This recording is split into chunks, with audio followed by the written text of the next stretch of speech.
So Da Vincians, thank you so much for allowing me to proceed with this topic. That always been my wish to make a presentation on this great man. And as I already said, I would resist myself from his life story, which is riddled with controversies and questions on sexuality and relationships.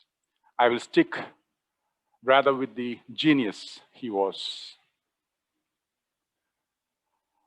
During Leonardo's time, the term genius did not have the modern meaning of a person endowed with extraordinary intellectual and creative powers. The Latin word genius originates from the spirit of gens, that is the family.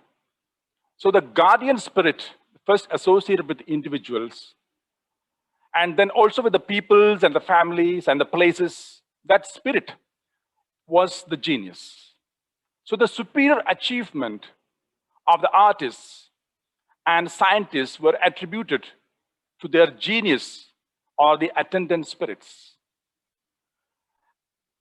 And it was only during the early part of the 18th century, the word genius changed into our familiar modern meaning, and especially when we started describing Isaac Newton as a genius.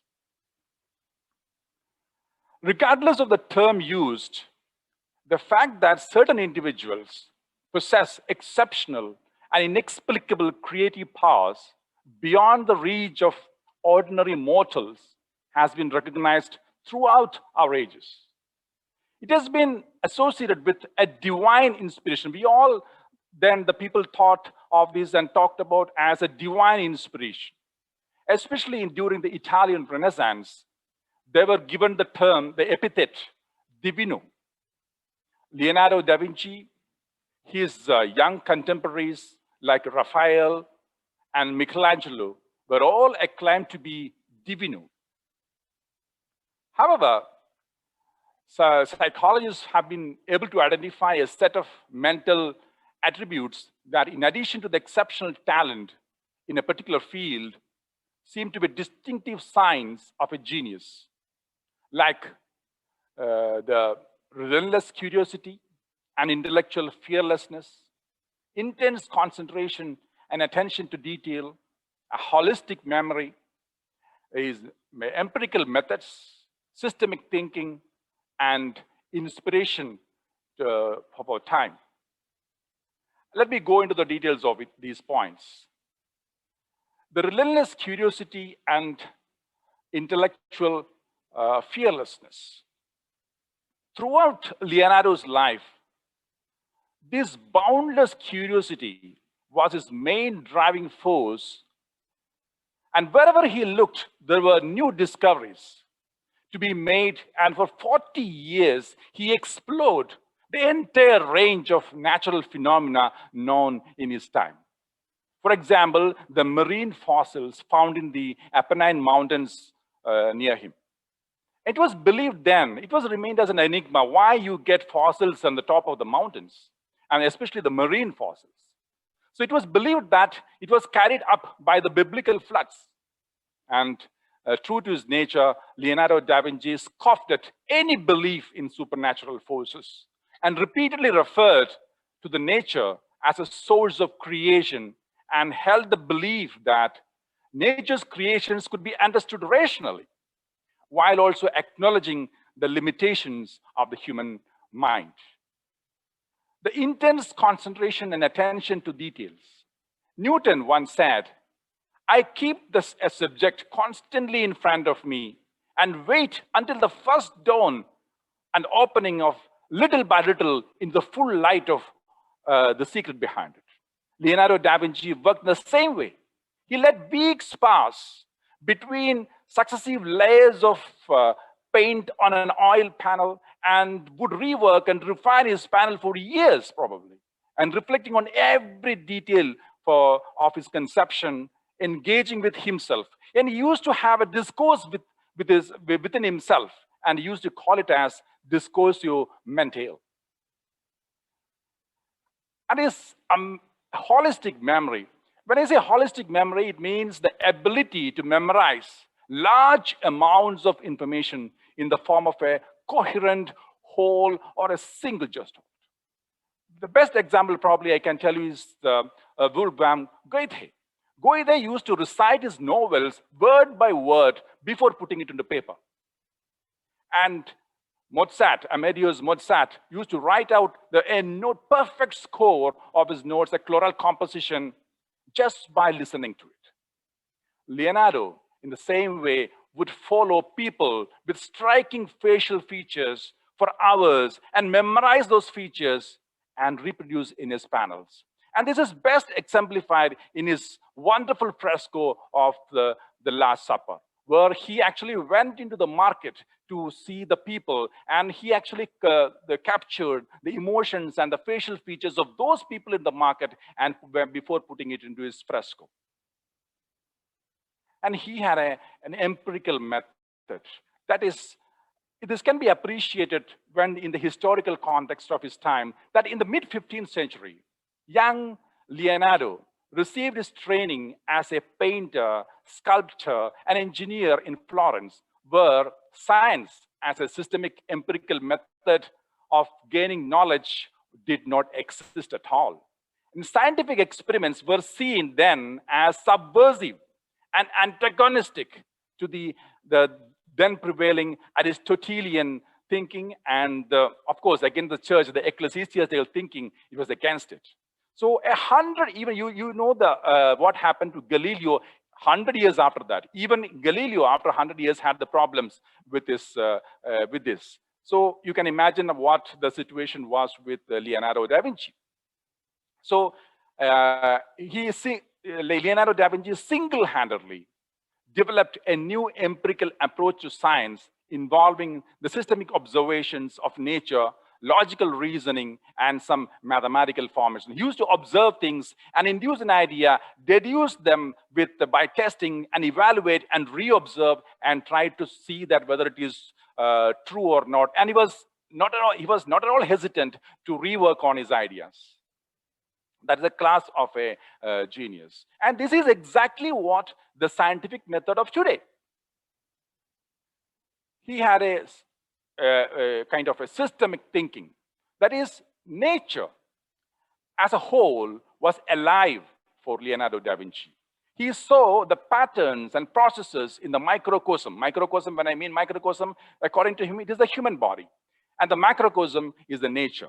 So these microcosm and the macrocosm, there are patterns and processes in that. He analyzed that in terms of proportions. That is a comparison between the microcosm and the macrocosm. Everything was in proportions for him, and not in absolute measured quantities.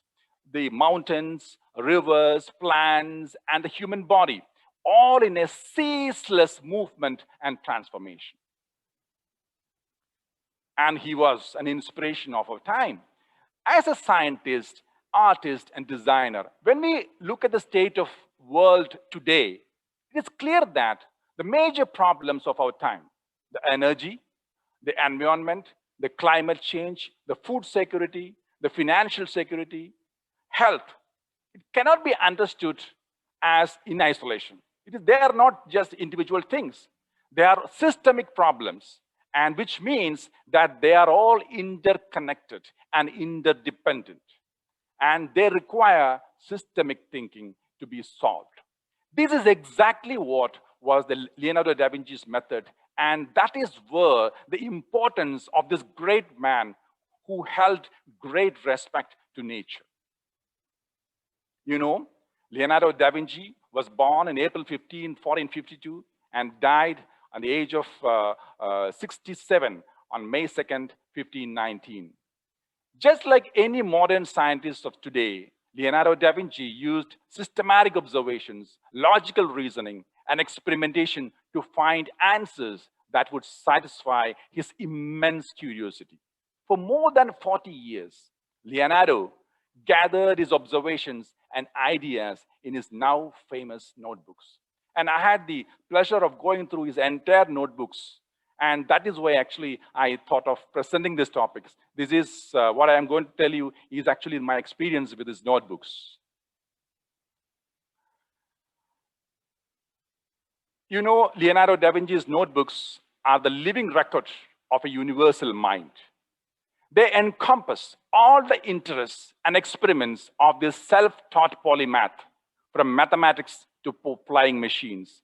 His writings and drawings survived as notes, which he left to his loyal pupil, a man called Francesco Melzi. But a good portion of those notebooks were lost, probably forever. Leonardo's work bridged the gap between the unscientific medieval and our modern approach. His experiments in flow water, what he saw in the earth around him, the plants, the ever wondrous human body, and the mechanics of everything that moves, for example, were beyond the accomplishment of his predecessors or even his contemporaries. So I would like to divide my talk into these headings, because these were the favorite headings for him. And the water, earth, plants, humans, and the mechanics. I will start with the water. You know, water was one of the 4 classical elements for the Europeans, but in the Orientals, it was one of the 5 classical elements, because there is no sky or space in the European classical elements. So water held a great fascination for Leonardo. Throughout his life, he studied its movements and flows and drew, analyzed its waves and vortices, and speculated about its role as the fundamental vehicle of nature, which he called as veturale della natura, the fundamental vehicle of nature. It is both in the microcosm, that is in the human body, as well as in the macrocosm, the nature. It is the expansion of the humor of all living bodies. Without it, nothing retains its original form. When I say humor here, it is not what Aristotle said. The humor here is in its sense is the nourishing bodily fluid. The water moves the humors of all kinds of living bodies, and it has nothing of itself, but moves and takes everything. For he believed that the water as a carrier and a matrix of life. This is a very interesting comparison. He compared the water veins of the earth, that is the rivers, to the blood vessels of the body. Here you can see the picture he drew about the river River Amos, and it is being compared to our veins of our hand, of our limbs. So as blood nourishes the body, water nourishes the earth's vegetation with its life-giving moisture. He went to the extent of saying that water, by its turbulence within the heart, causes warmth to the body. I'll show you a picture here. This is a painting of the baptism of the Christ. Actually, this was while he was an apprentice under Andrea del Verrocchio, who was in Florence. This picture was painted then. Actually, most of this part, the Christ as well as the Saint John the Baptist, are actually drawn by the Andrea Verrocchio himself. But the rest, the background and the 2 angels here are painted by Da Vinci. Here you can see that he added that long water course flowing from a pool in the far distance all the way to the foreground. You can see that it is coming from the far distance, coming down, and you can see it as a ripples around the Christ's legs as well as St. John's. And he places this scene in an interesting background where the water, because you know, baptism, the most important, the carrier of life and immortality and the knowledge, everything is water here. And that is actually, he comparing it with the nature's flow water, which is cutting through the rocks and flowing into fertile valleys, portraying water as the carrier of biological life.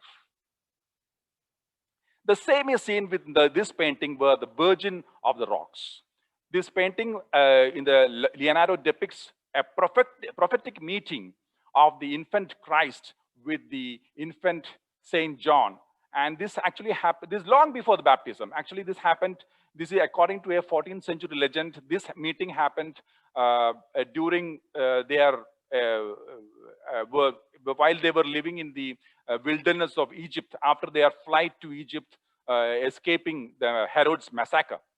So Leonardo places this scene in a rocky grotto and turns it into a complex meditation on the destiny of Christ, expressed through the gestures of the protagonist shown here. You can see that the angel, this is the angel here. You can see that this angel actually pointing her finger to St. John the Baptist, directing our attention to his spiritual dialogue with the Christ. Christ, the infant Christ, is here on this side. And you can see the Mary tenderly protecting her child with outstretched hand. This painting has an extended reflection of water, okay, as you can see here, and all over the water is flowing through it, and as a life-giving element in the macrocosm of Earth and the microcosm of the human existence. In the fluid form of water, in Da Vinci's own words, running water has within itself an infinite number of movements, sometimes swift, sometimes slow, sometimes turning right, often left, upwards, downwards, turning over and back on itself, now in one direction and now in the another, obeying all forces that move it. That is the most important thing. The last part, obeying all forces that move it. Because he all believed that the physics was behind all those movements. So he also studied the action of water in the erosion of rocks and the river banks, and also its transformation into solid and gaseous forms and its properties as chemical solvent. He also noticed the water can produce eddy currents, vortices, and other forms of turbulence. As you can see that the sketches he made of this turbulence with different objects. It is very sketched in all detail. All these forms are continuously changing. The water is continuously changing. At the same time, it is remaining stable. And that is why sometimes we say that you cannot never enter into a river again for a second time. Because the entire water body has changed. This is a new water body actually when you enter again. The entire water has moved away, the new water has come, but still it remains the same, looks the same.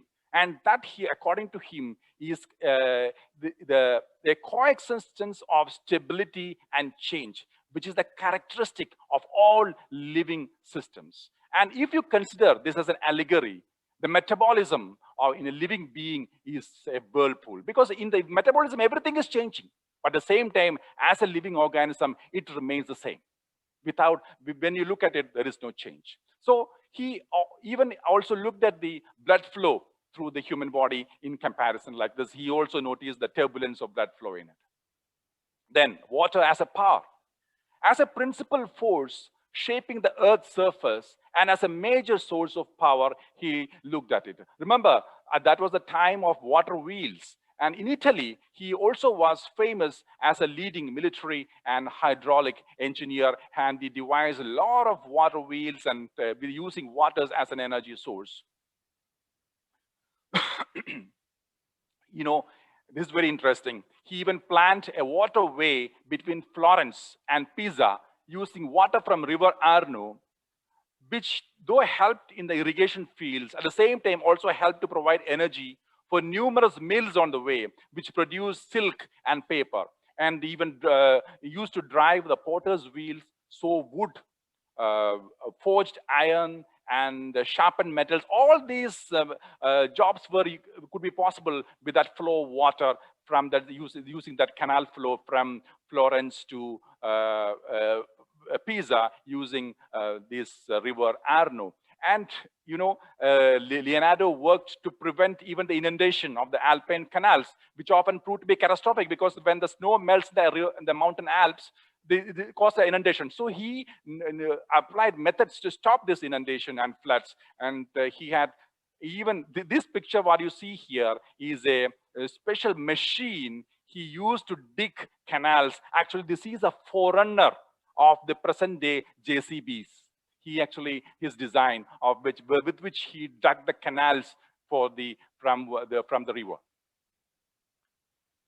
He even improved lock systems, water lock systems, and modified the flow of water. He even invented sprinklers for gardens and musical instruments and played by the water mills. Actually, there was a story that in the city of called, in the place called Imola, he diverted a river in a big way so that the place will never go dry, even so that any siege happens around it, the water will be there for the city. So even he designed and constructed that diversion of the river. And his ideas of the water cycle was just astonishing, because this is in his own words. I will just read it out, his own words. That is, at times, water bathed in hot elements and dissolving into vapors becomes mingled with air and drawn upwards by the heat. It rises until having found a cold region, it is pressed close together by its contrary nature, and the minute particles becomes attached together and thus form clouds, condense furthermore and falls back as rain. He knew the entire water cycle is described by him here.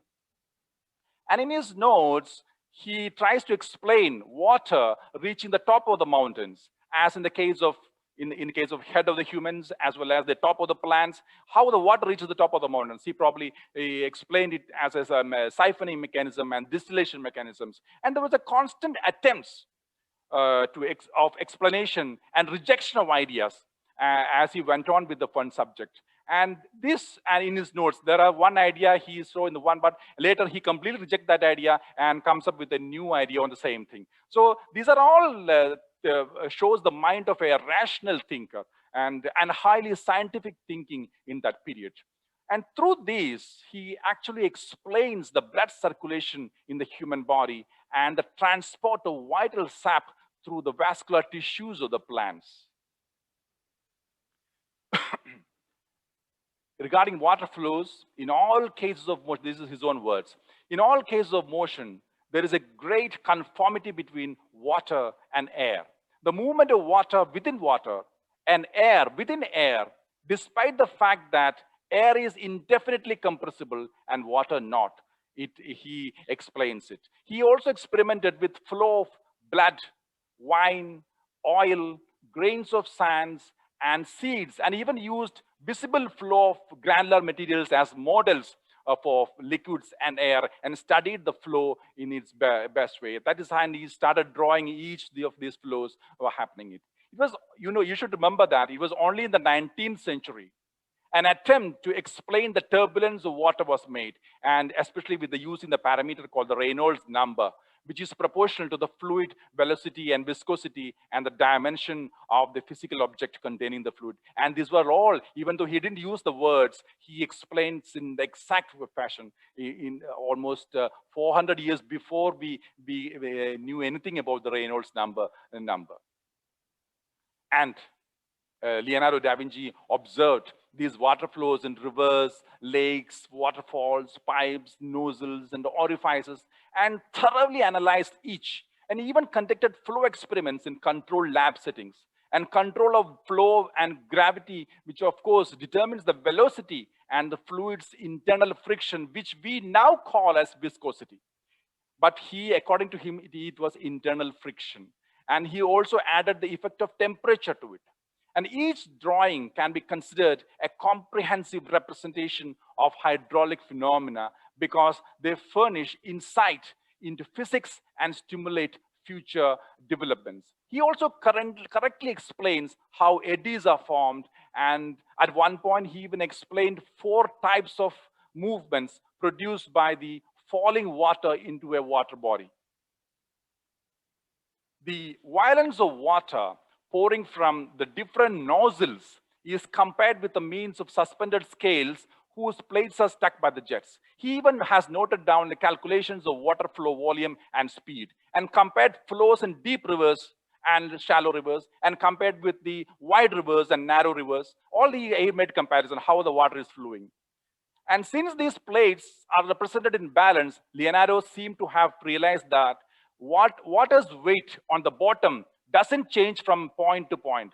With the experiment depicted in the central panel here, Leonardo tested that whether the action that water exerts on a point at its bottom depends on the volume of the container. But the picture demonstrates that a good understanding of the hydrostatic paradox. The action depends only on the vertical distance from the bottom to the surface and not in the volume of the liquid. This was very clearly explained by Leonardo at that time. He was even fond of the deluge paintings. He did numerous paintings on during floods and tempests, and how the air and the water moves in these conditions, and especially with the full swirling and currents of air mixed with rain and uprooted pieces of trees. And these are the very famous deluge paintings of him, or drawings of him. Now comes the earth. Earth has a vital force of growth, and that is that its flesh is soil. Its bones are the successive strata of rocks which form the mountains. Cartilage is the porous rock. Its blood, the veins of water or the rivers. The lake of blood that lies around the heart is the ocean. This is how he described in the earth as a living organism. All of Leonardo's science was dynamic. He portrays nature forms in a ceaseless movements and transformations, recognizing the living forms are continuously shaped and transformed by underlying processes. And we now know today that this concept is utterly modern. His ideas about the mountains and valleys. Leonardo texts describe how rivers, by friction by the waters on the beds and banks, produce erosion. He says all valleys are created by water. Number of valleys should match the number of rivers, according to him. And this is true also. Rivers have all sawn through and divided the members of Great Alps and the other parts of the body. And this, you can see that according to the history of the aging of the earth, you can see the various strata of rocks. And he even considered the erosion, transformation, and sedimentation of fragments as one single process through which water continuously shape the surface of earth. Another remarkable thing he did was his maps. His cartographic techniques were much beyond the medieval map makers and anyone even after that. His maps often show the distances based on elaborate odometer readings. Actually, he made an instrument by which, an odometer instrument, and used to walk across the city and measure it exactly like that, and used to map it as if he is seeing from above, a bird's eye view of the place. And when you look at this picture of the city, city of Imola, where he lived for an year, it is almost like we are seeing a Google map. Then this is 500 years ago, you can imagine. He never flew at that time, but still he could that area. This is perfect to the even to the distance. And he had a great idea about, as I said, the geological time, the stratification of rocks and layers and mud's deposition, even mentioning the heaviness of layers, which obviously more in the lowermost. He even tried to calculate the ages by these layers. The phenomenon of rock folding was first explained, for the first time in the world, explained by Leonardo. Look at this picture again. This is the Virgin of the Rocks, which is a testimony of the Leonardo's powers of scientific observation and profound knowledge, unmatched insight. You look at that rock formation behind. And this knowledge about the various types of rocks is just unbelievable. It is kind of a geological tour de force, what you see here. Another is regarding the trace fossils. Trace fossil is a remnant of an ancient sign of life. He correctly recognized them as traces of organism that had lived there in the ancient past. Because most people thought that it was remnants of dead animals that came up there by the biblical flood or some other flood that it reached the mountains. But he scoffed off that idea, and he said it is a trace of organism which lived there. And he used to collect these fossils from the Apennine Mountains, and he studied it very well. And when about the marine fossils he found there, as I said, he uh, came up with an idea that it is not dead animals, it was the living organism which was buried, dried, and petrified. And you can see the detailed notes of fossilization of mollusks in his notes. And you know, the study of trace fossils is known as ichnology. And ichnology is a science, a very young science, not even a century old. And they consider Leonardo da Vinci as the founding father of ichnology. And the formation of mountains. He discounted the ancient theories of mountain formations by Eratosthenes and Strabo. There were two types of thoughts about mountain formation. The Neptunists, who thought that it comes from the sea, and the Plutonists said comes from the underworld. So he discounted all those things and came up with a geometrical model of Earth as a terrestrial pyramid or a tetrahedron within the spheres of water with its corners protruding out. And he described even described this geometrical center of the Earth. And an unequal distribution of the land and water will make two hemispheres with a different weight and centers of gravity. He suggests that. And it's just amazing how he thought about it. And he describes the emergence of layers and sedimentary rocks from the sea, from the mountains. And he goes to the extent of explaining movements of large masses of land floating in water. You know, Leonardo had no idea regarding magma, inside of what it was inside our Earth. So he thought it was these landmass, the big landmass was moving over water. And he came up with the first tectonic theory, which he now, it's true, but only the difference was this is floating over magma. We realized. He thought it was water. And he had a special fascination for the spiral forms. You know, the spiral form is an archetypal code for the ever-changing yet stable nature of living beings. The swirling vortices of the water and the growth patterns of plant, the animals, and the human movements all have got this spiral form. And now you know that even the nebulas, the galaxies have this spiral form, which is based on the golden ratio of in the mathematics. Now coming to the plants, and before continuing with that, what do you call the spiral form? There is a drawing by him. This is a picture of Leda and Swan, and where the phallic reed maze that plants the neck of the swan and just the position of the movement of the Leda, all are in that spiral form here. And it is it is kind of a all symbolizing the abundance of life's generative force, because he thought that it is through the spiral form the generative forces are happening. That was his concept, and he has actually portrayed that in this drawing.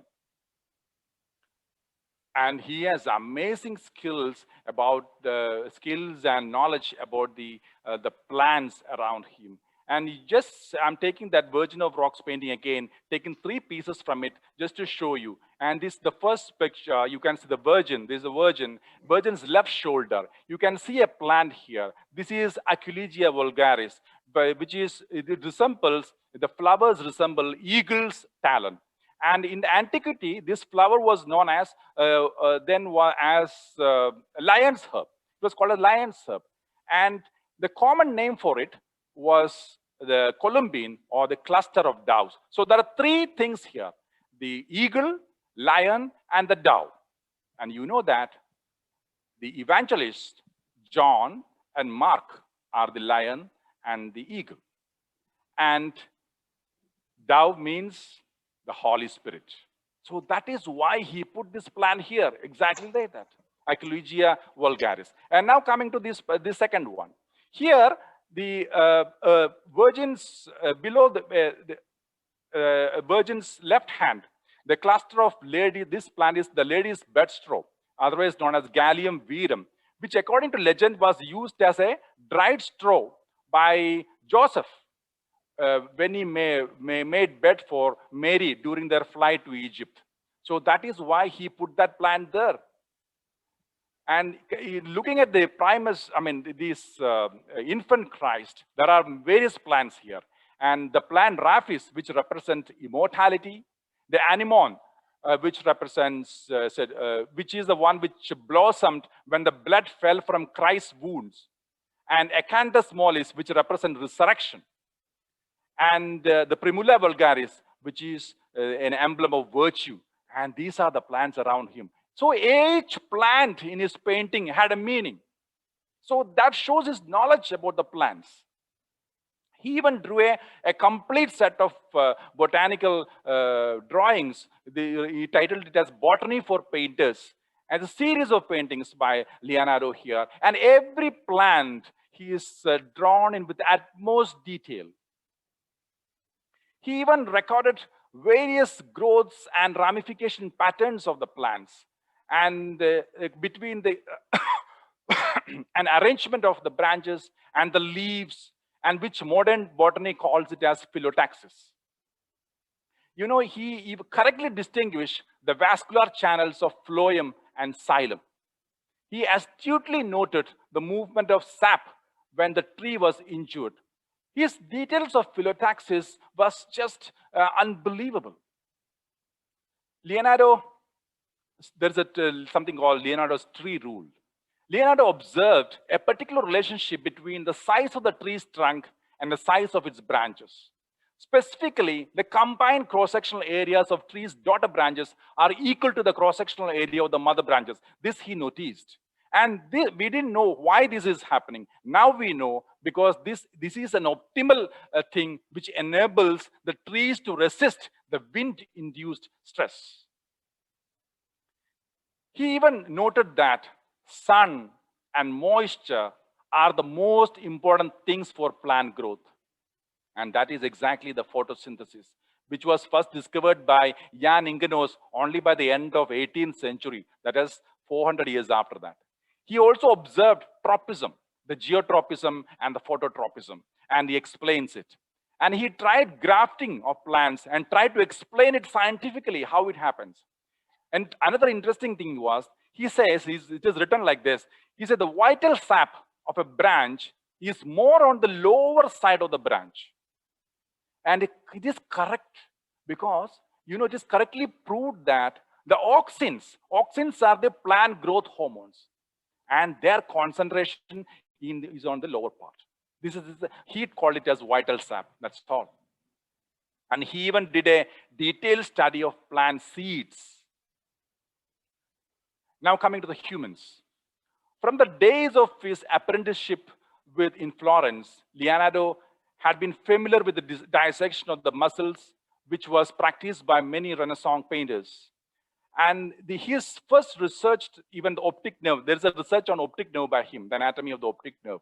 And he, inside the human skull. In the 1480s, while he was in the apprenticeship period, and immediately after that, he came up with these pictures. Amazingly accurate description of the skull with its cavities. Another one, eye sockets, sinuses, tear duct, the nasolacrimal duct, the foramina for the auditory and optic nerves, all drawn the perfect way. This is 500 years ago. And he saw the brain as the seat of the soul. You know, according to him, the soul meant the spiritual energy, or he called it as the vital energy, which allowed movements and thinking. That is what, according to him, soul. So the vital sap, that is what he considered, the brain, according to him, was the seat of that. And you can here see the cranial nerves, the eyeballs, extension to the eyeballs, all are very beautifully, even the optic tract, you can see that from the, as a base of skull picture, you can see that. And he studied human body in motion. And each and every muscles, how it contracts, while each movements are happening. He studied it well, and he made diagrams and drawings of it. He also studied bones in details. You won't believe that these pictures are actually from 500 years ago. And his investigations on heart, they're just amazing. Perhaps he was perhaps the first to clearly draw the four chambers of the heart and to note diagrammatically that the heart is an organ of muscle, more powerful than any other muscle in our body. That was what his wording. And he also noted that, it's very interesting, that there are network of nerves on the heart, and he called it as reversive nerves, which gave the movements to the heart. He called atria, what we call as atria, he called them as auricles because of the shape. And he very clearly drew out the structures of the heart valve.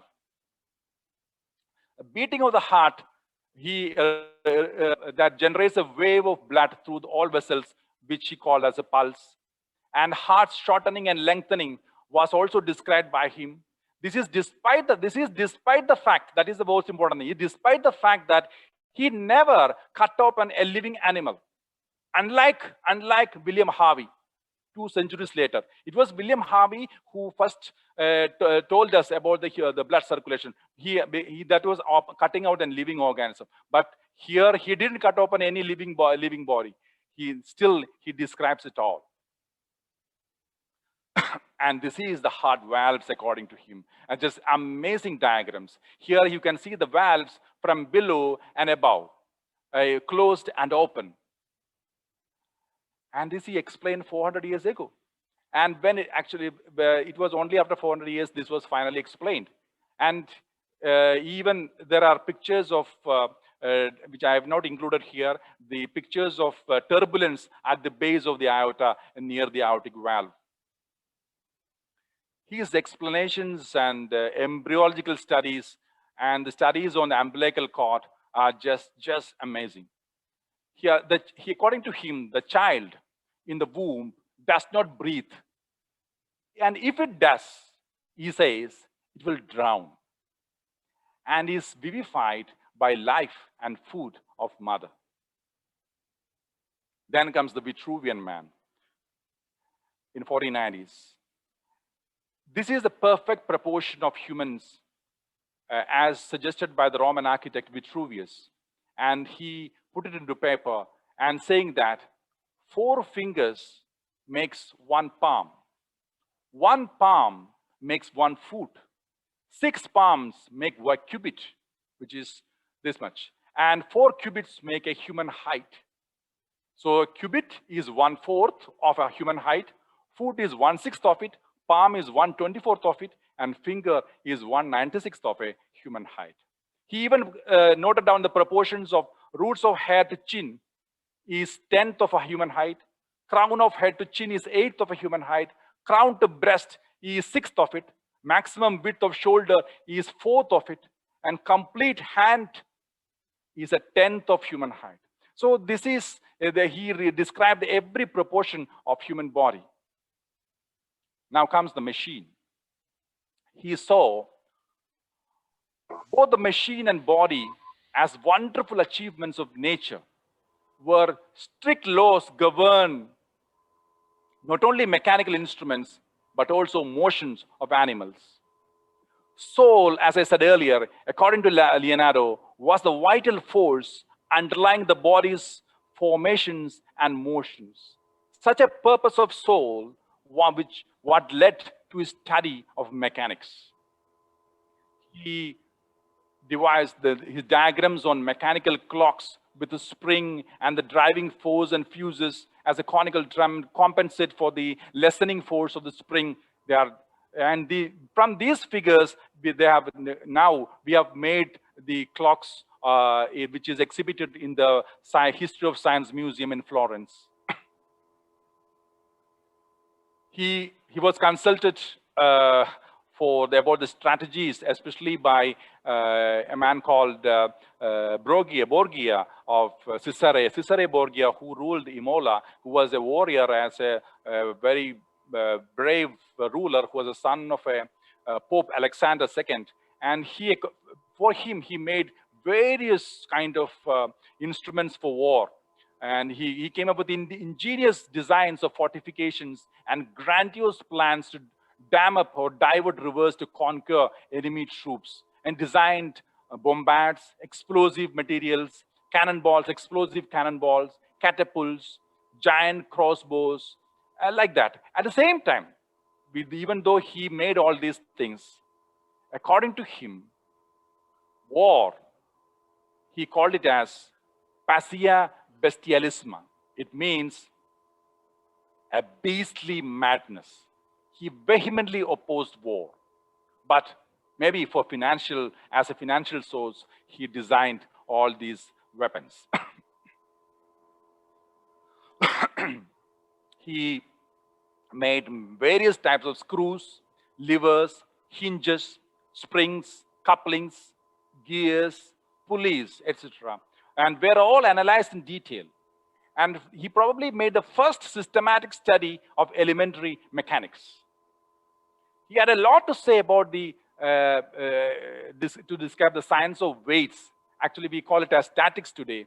And the statics, or through that, he exact determination of the center of gravity, and the oft repeated the basic principle of statics, that is the ratio of weights that hold the balance parallel to the horizon is same as that of the arms, but is in the inverse. That is W2 equal to W1 into D1 divided by D2. This is actually been explained in detail by Leonardo.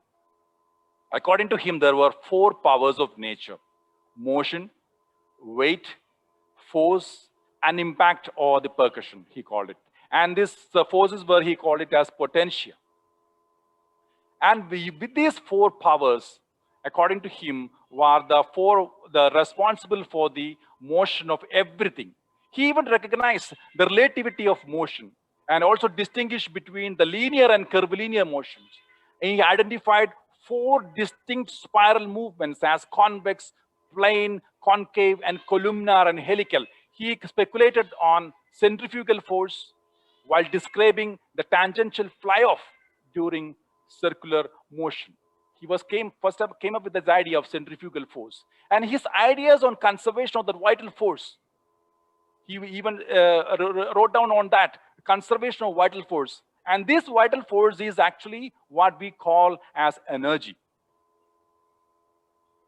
He described in detail the relationship of water jets in different levels, systematic studies on friction and natural motion of heavy things at each degree, according to his descent, the proportion, how it happens, all this was described by him.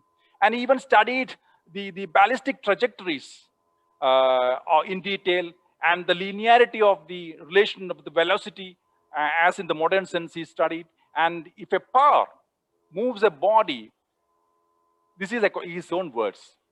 If a power moves a body a certain distance in a certain time, the same power will move half the body twice the distance in the same time, or whole distance in half the time. This is absolutely true, and this was written down by him by observations. He was so much interested in movements, and his studies on body in motion, there are many studies on that. And Leonardo studied human motion extensively and suggested that the propagation of motor forces that had its origin in the brain, and the transmission through nerves and the form of waves, he called it as spiritual force. But he said it is moving through the nerves and leads to the shortening of the muscles and the pulling of the tendons, and the force is created and the human limb moves. And this is actually written down by him. And you can see that his various studies of movements, the figures in action. He was just fond of it. Leonardo also has done a lot of anatomical comparisons between humans and animals.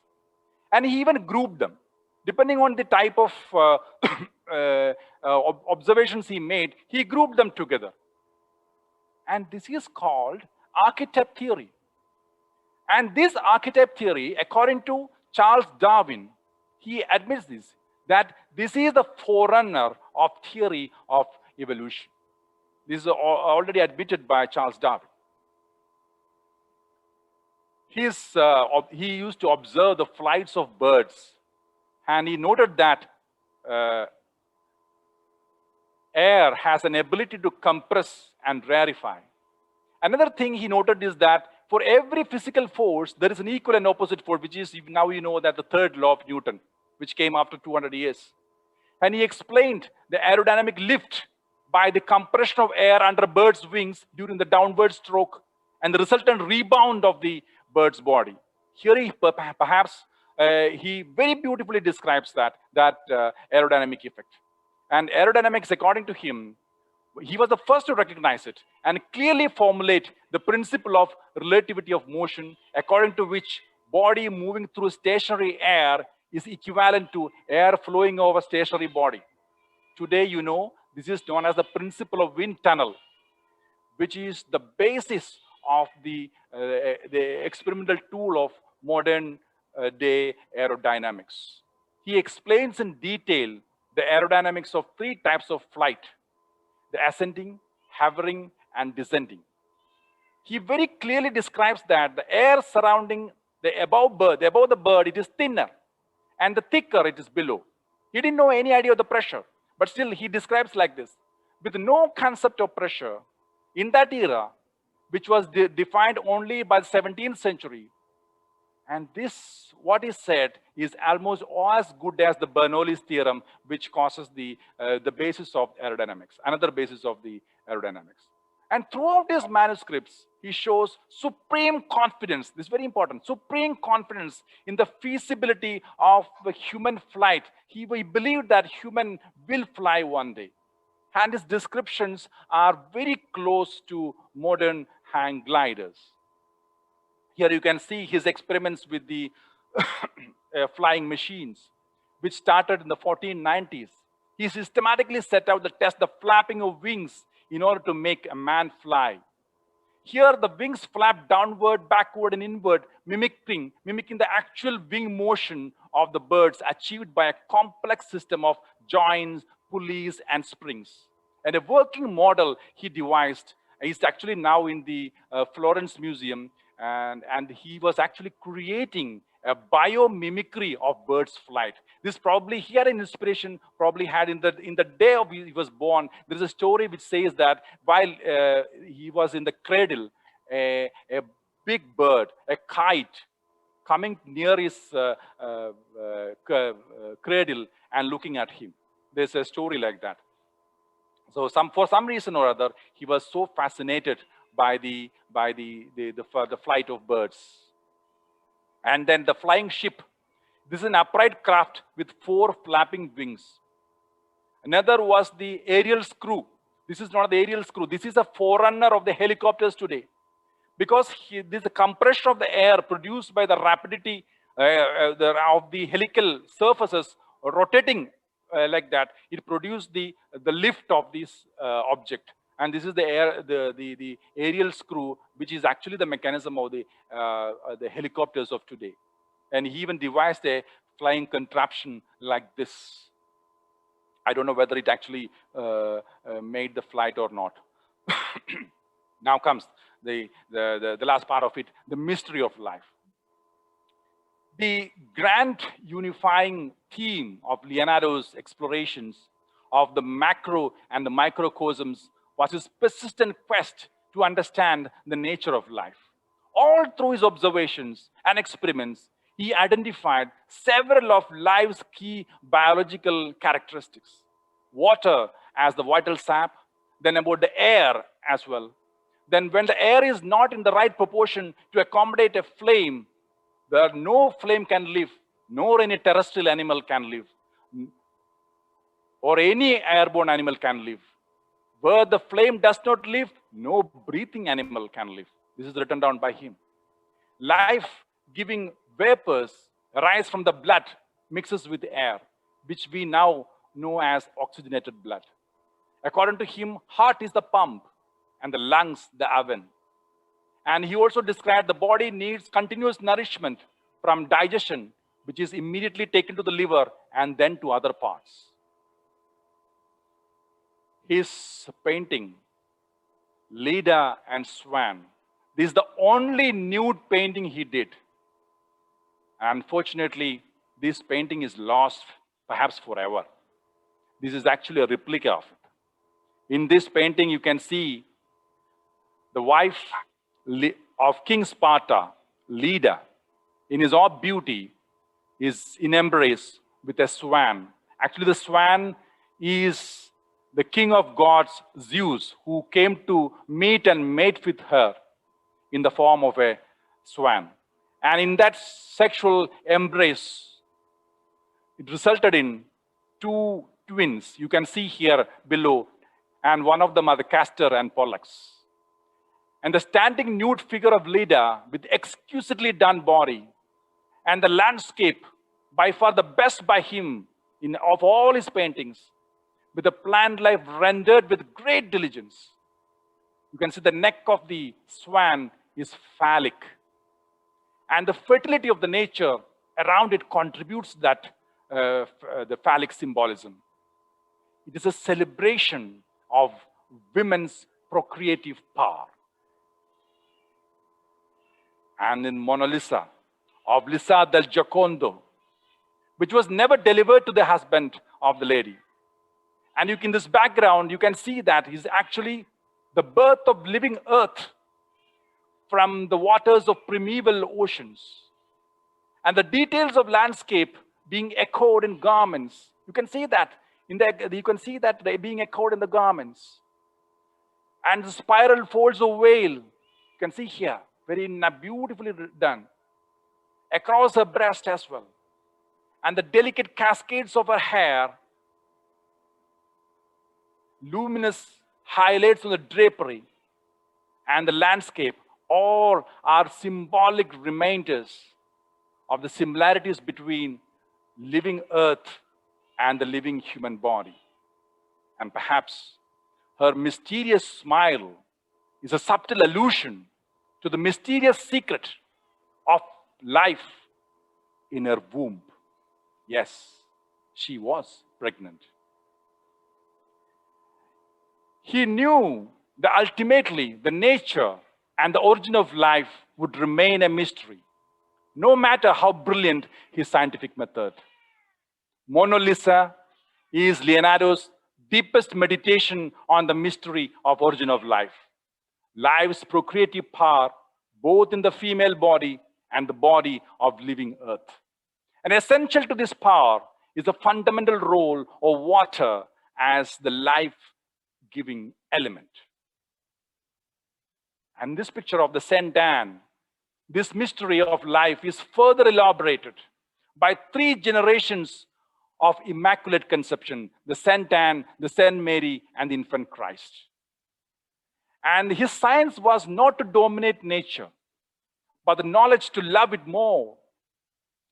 So here in this Saint Anne's mystery, you can see in the front picture, the foreground of the picture here, the many layers of the tiers of mountains, and the same way the various tiers of mountain lakes, all interlinked with waterfalls in the background. He's just comparing the various layers of life in the human as well as in the nature, Mother Nature. His legacy for us. It is for us to learn from his unique synthesis of art, science, and design. His science was not to dominate, as I always say during this talk. But knowledge was to love it more. Despite his brilliance, he always thought nature's ingenuity is vastly superior to human designs. His science had an ecological design and spirit, where the nature was a model and mentor. And that deep love for nature and life is the most important legacy for our time. As a scientist, his science is a science of living forms that are continually shaped by the underlying processes. Whether he studied the rocks and sediments of earth shaped by water, or the organic forms of plants, animals, and human body shaped by their metabolism. The genius he was. In art, he was the supreme among the greats. In mechanical science, he was the first and the foremost restorer. And the story of modern biology begins with him. And that is why it's an inspiration to us. As we march forward in science and technology, the first step is to be ecologically literate, apply our ecological knowledge to redesign our inventions so as to bridge the gap between human design and ecologically sustainable systems of nature. And this is where we should find great inspiration in the genius of Leonardo da Vinci. Let me conclude by saying only this about this great man: majestati naturae par ingenium. It means a genius equaling the grandeur of nature. Thank you.